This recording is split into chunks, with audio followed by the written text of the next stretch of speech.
So back to the Broncos and Chiefs here. Broncos are now 9-2. They have a 2-game lead in the AFC West. That 9-2 record is tied for New England for the best record in the NFL. They also have 8 straight wins, which is tied for New England with the longest active streak in the NFL. We got to hear from Patrick Mahomes and Bo Nix after this game. Really interesting tones about the state of the division. Oh, no sound yet. We're not there yet. All right. It's okay. We'll get to it. But yeah, I mean, with Mahomes, I mean, first off, they're in shock. You know, we're going to show it. Mahomes, references, we're not making timely plays. I'm not making timely throws, right? Early on in the football game, he did miss some big plays down the football field. Yeah. Again, throwing the ball deep has continued to be somewhat of a inconsistency with Patrick Mahomes and the Chiefs offense the last few years, really, which is shocking because, of course, Mahomes came into the league and it was just like, oh, my gosh, every time he throws the ball deep, it's complete, right? Yeah. But it's definitely changed that way, and certainly one of the things that they're a little bit lackluster on that side of the ball. But then when you play a great defense, again, and it looked like similar to last week's football game with Kansas City. It's everybody has gone into, hey, take away the short passing game. They're inconsistent deep throwing the ball. Yeah, they might make a play here and there. We saw one to Tyquan Thornton yesterday. But one of those is not going to beat you. And I think that's what I felt like the game plan was from we saw the Bills 2 weeks ago before the bye week, and then, of course, yesterday by the Denver Broncos. And then within that, yeah, they can cover, right? They can leave their guys on islands from time to time.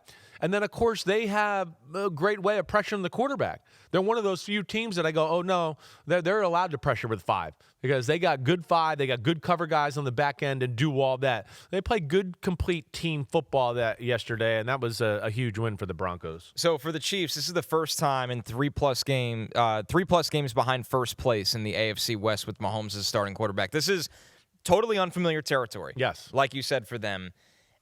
I mean, I'm fascinated by the response here. Yeah. Because we don't know how they're going to I've been victim of constantly sitting here each week. Well, they're the Chiefs. They're going to figure it out. They're going to turn it around. Right. This game, I was like, there's just no way they lose. It's Andy Reid off the bye. Their backs are against the wall. Denver's kind of gotten away with it a couple weeks.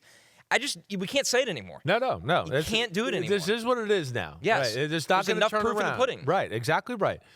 I've been one of those guys with you. I've been one of those guys. I mean, I've been saying on Football Night in America a number of years ago. I go, the Chiefs of the field, and Tony Dungy and Rodney Harrison kill me because they go, you're going to take the Chiefs over the field? And I'm like, yes, I am.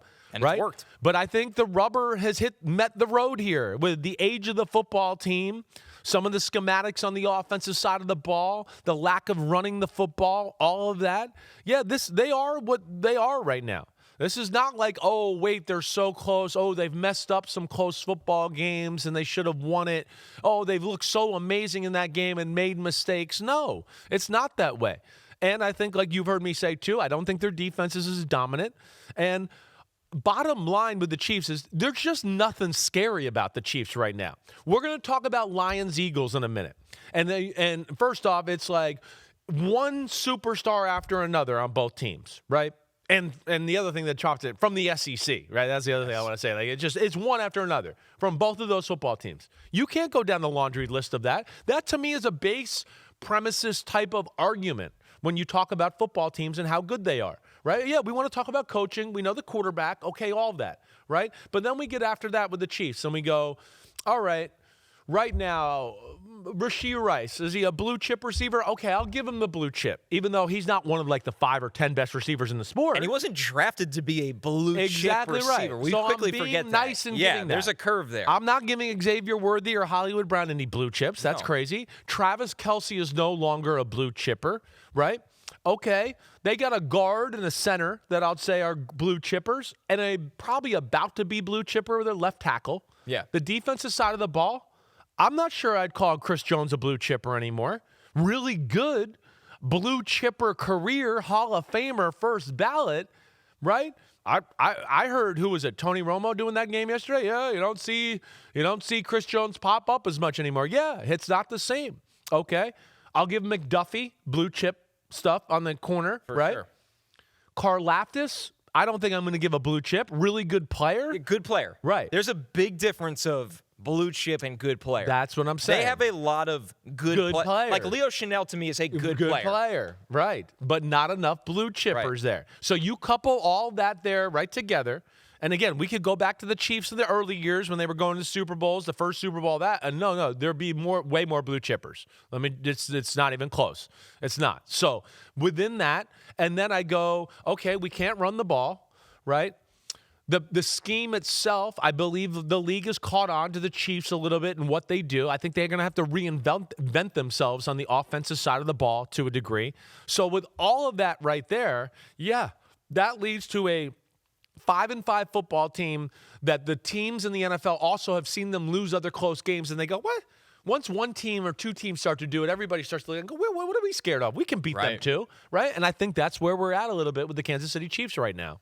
It is crazy that we're here. And on the Broncos side of it, because I do want to get back to them and give them some credit. Yeah, and I know you do too, because you were as excited about this team as anybody during the preseason. For Bo Nix, 8 career fourth-quarter comebacks. That's most by a quarterback in their first 2 seasons since 1950. Ron B. weighing in here from the chat. Bo is an excellent quarterback that has a ton of room to grow. He has the tools, but he needs better decision-making. Yeah, I don't disagree with that. You know, he's had moments of being too aggressive, and you go, wait, you don't need to do that or throw that type of ball. Certainly, there's definitely moments where it's too aggressive, and you go, hey, the underneath guy's open. Why are you throwing that? Right? So there's been a little of all of that. It hasn't been perfect.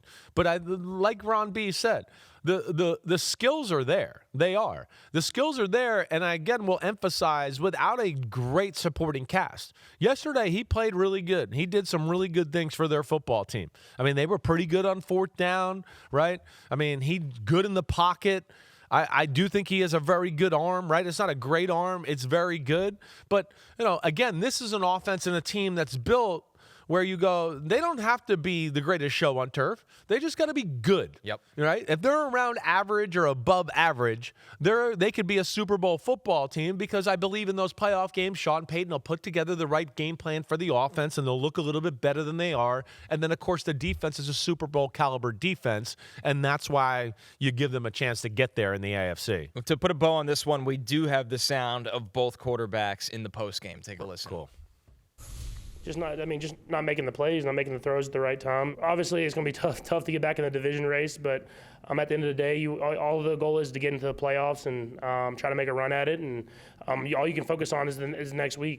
If you want to be the best, you got to beat the best, and you know, if you're some say if you're scared, go to church. I like it. A little bit of confidence. Yeah. I like it. Yeah, he's got a little. I think that's why Sean Payton likes him. You know? Sean Payton's kind of that His guy. mentality. Right. Sean Payton would be saying those type of things if he was up there back in the day playing quarterback in the NFL. This division feels so much different from 3 weeks ago right now, Chris. I feel like if we were sitting here looking at this 3 weeks ago, we'd be like, the Chiefs are going to climb their way back. The Chargers, despite their injuries, things are looking right. Oof, right. I feel differently about them right now, and we'll get to that game.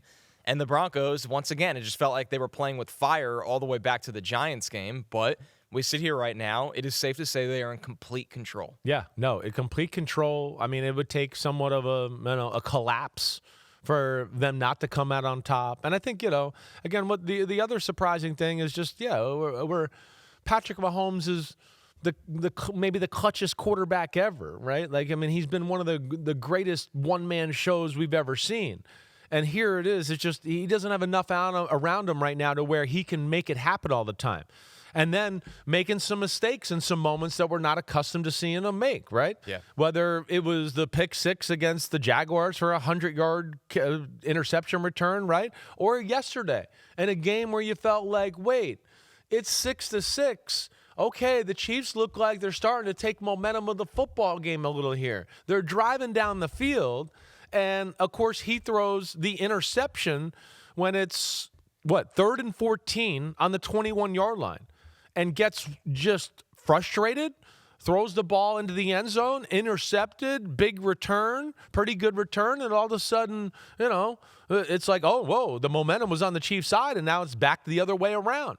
And then that was a jump-off spot for the Broncos. I know the Chiefs answered back, but the amazing thing about when the Chiefs answered back, the Broncos answered back right away. I mean, it's 13-13, and right off the bat, what is it? Bo Nix hits a huge play to Patrick Bryant down the left sideline.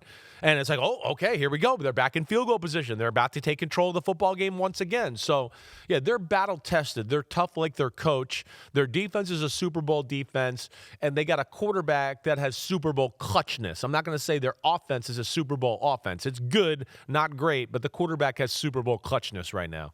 Colin Wayne in here. Why doesn't the Kansas City offense look more like it did early in Mahomes' career?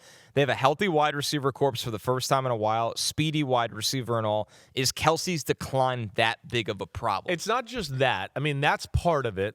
The offense, when Mahomes first got in there, was unseen to the NFL. Everybody was like, what is this? Wait, we're just three guys are going across the field, and he's just picking out which one to throw a bomb to? Or two guys are crossing this way, and then somebody else is crossing deep down the field? Or it's like one guy crosses, a guy runs a post, and then back to the corner, and you're like, he holds the ball. So their offense caught everybody by surprise early on in the career, and then you can't underestimate one of the fastest people in the history of football, and Tyreek Hill. And with that formula, new offense, quarterback, everybody's like, wow. And then his speed was game-changing. Nobody on the Chiefs. I don't give a damn about Xavier Worthy's 4.2 or any of that. None of these guys run like Tyreek Hill or Jamison Williams or Jamar Chase. Yeah, they were great in a track meet, in a 40-yard combine. There's nothing at any point in any game I've seen yet to go, yeah, that looks like the fastest guy in NFL history, Xavier Worthy. No. And he's skinny, and you've talked about before. If he gets bumped off course at all, it's all messed up. Yeah. And that's the same with Hollywood Brown, too. And so, yeah, I think when you couple all of that together, right, I think that's where we are with the offense. And that's why I say they need to be reinvented, right? And whether that's you keep Matt Nagy and he has to find new things in the offensive side of the ball, or you have to find somebody else to come in there and give you new ideas altogether and give you another avenue of your playbook that we can start to use here, right? But, you know, this is again, We're in 3 years in a row of the Chiefs' offense being kind of all right, with like arguably the greatest quarterback of all time. Yeah. And let me just say, it ain't the quarterback that's the problem, okay? So something needs to get fixed out here. There's a problem, and it's been, what do I want to say, whitewashed or swept under the rug because we won. We won. We didn't look good on offense, but we won. Matter. We won. We won. Ways. Right. And, you know, that's where I think they're going to have to go back to the drawing board at some point. Yo. Thanks for watching, homies. We are now in the NFL season here on Chris Simms Unbuttoned. Hit subscribe to get our weekly picks, game recaps, film deep dives, and much, much more. Thanks again for watching. Subscribe, rate, review. Peace out. You know where to find us.